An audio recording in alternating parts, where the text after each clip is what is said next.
WrestleMania 25, also branded as the 25th anniversary of WrestleMania, was held on April 5th, 2009 at the Reliant Stadium in Houston, Texas.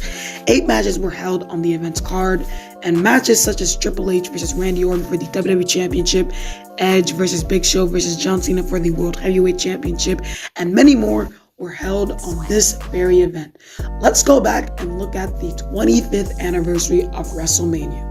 Next up is the Money in the Bank ladder match between CM Punk, Christian, Mark Henry, Finlay, Shelton Benjamin, Kofi Kingston, MVP, and Kane. It's a Money in the Bank match and it's WrestleMania, so of course it's going to be a banger. A match filled with amazing spots, and I want to shout out Shelton Benjamin and Kofi Kingston. Those two put on a show, especially Kofi. That guy made some memorable moments in this match. Also, I think that Christian should have won the match. I mean, he just came off an epic return, and winning the briefcase would skyrocket his momentum. Punk winning wasn't a bad decision, but since his World Heavyweight title was really good, I don't think it's that big of a deal. But overall, this match was really, really good. 4.6 out of 5 stars. What a way to open up WrestleMania. After that banger, we sadly have to follow up with a stinker. The 25 Diva Battle Royale, where the winner wins Miss WrestleMania. This match is such a disgrace. Not even counting the result, the disrespect to many legendary women was just insulting. Women such as Sunny and Molly Holly didn't even get entrances, which hindered their WrestleMania moments. It was so bad that not even the commentators noticed the return of Sunny and Molly Holly. Then you got the infamous result where Santino Marella wins the goddamn Women's Battle Royale. This is an infamous match. I mean, this match is just truly catastrophic. 1.2 out of 5 stars. Next up is the 3-on-1 handicap match between Steamboat, Jimmy Snuka, and Roddy Piper against Jericho. This match, up until the final 2, was actually catastrophic, and that's kind of expected. Piper and Snuka are old and washed up legends. They are legendary wrestlers, but they just don't have it in them anymore. And if the match just had those two, I think it'd be worse than the Divas Battle Royale. Then you got my GOAT, Ricky the Dragon Steamboat, at 56-year-old, going toe-to-toe with Chris Jericho, going absolutely crazy. Ricky Steamboat actually is the first legend to get the "You Still Got It" chant. That's how damn good he was. He woke up that dead crowd, and kudos to Chris Jericho for protecting Steamboat and all the legends throughout the match. Without Steamboat, it's probably a 0.8 out of 5 stars, but thanks to Ricky and Jericho, it scrapes a 2.5 out of 5 stars. I genuinely had fun seeing Steamboat go crazy. Well, next up is Matt Hardy versus Jeff Hardy. This match is far from a bad match, and I personally think it's a pretty good match, but the crowd is super dead. Jeff and Matt did their best out there to make a match that the crowd would remember, but Jeff was doing some crazy ass spots. But I think that the crowd was getting a bit tired at this point of the show, and I also think that the wrong person won. I think Jeff should have won the match. I mean, I think that Matt winning after taking all that abuse makes no sense. As much as I would like to praise this match, I have to give it a 3.2 out of 5 stars.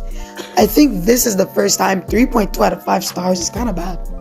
Next up, Rey Mysterio versus JBL. This match was actually a squash match, so I can't rate it based off its match quality. I have to rate it on the execution. And I think that it did pretty well. JBL's pre-match promo really helped because he cut a really great promo on being a role model / hero for his fellow Texans. And for him to say all that just to get clapped by Rey Mysterio is absolutely hilarious. And of course, the most memorable part comes after when he quits, and that is JBL's last ever match. I think it's fitting for Karma. Wait, not that karma. I meant the definition karma. To strike JBL in his final match. After all the things he's done, it's nice to see it all come crashing down.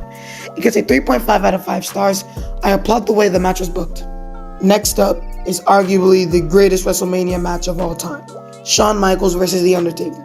Everything from the story they told, from the in-ring work to the false finishes to the crowd, this match is absolutely amazing.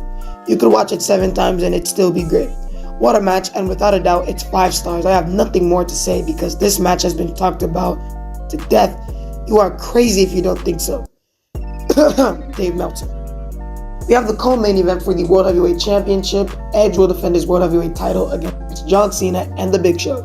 This match is not the best in-ring match, but I have some nostalgia for it because when I was starting to get into wrestling, this is one of the first matches I watched. And I think that the end with the whole WrestleMania moment where John Cena lifts The Big Show and the Edge, I think that this match is not the best match, but I think that nostalgia and that ending is kind of talking. So in general, I think that it's at least a 3.4 out of 5 stars. And I also kind of like the last 5 minutes of the match. I think, the match told a compelling story, and also the build up to the story, to the match was actually really, really good. I think that this is one of the most iconic John Cena matches of all time. And if there's one thing that could have been done better here is take out the Big Show, because he's practically useless in this match, with all due respect to the Big Show. But yeah, on to the main event. And then the main event, Randy Orton versus Triple H for the WWE Championship. Now, without further ado, we can all agree that the storyline to Randy Orton versus Triple H is one of the best of all time, or at least in the last, let's say, 20 years. But if we're talking about the match itself, this match suffered because it had to follow up 2 big WrestleMania moments: Undertaker versus Shawn Michaels and John Cena lifting Big Show on the Edge. So this match had the most dead crowd of the whole night. Even Jeff Hardy versus Matt Hardy did not have a dead crowd like this match. And I think that this match is just a genuinely boring match. I mean, some people like this match, and I don't blame them. It told a decent story. I like what they were going for. I understand what they were trying to do, but I think that in general, it's a very boring match. I know what they were trying to go for, but it's just not my cup of tea. I think that, the ending was very, very controversial. I think that Randy Orton should have won. And I think that having Randy Orton win at Judgment Day was kind of stupid.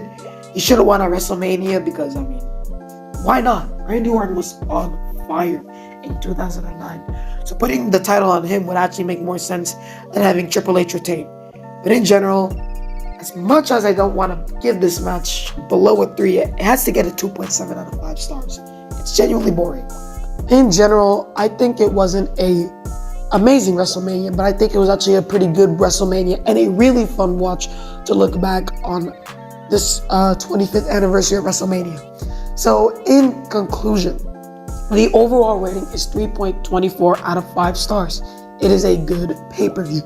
But ladies and gentlemen, you have all made it to the end of the video. Thank you all for watching. Y'all smashed it on the last video, and let's hope that we can do somewhat of the same in this video. But ladies and gentlemen, this is HADJIXFRIES, and I will see you all on the flip side. Goodbye.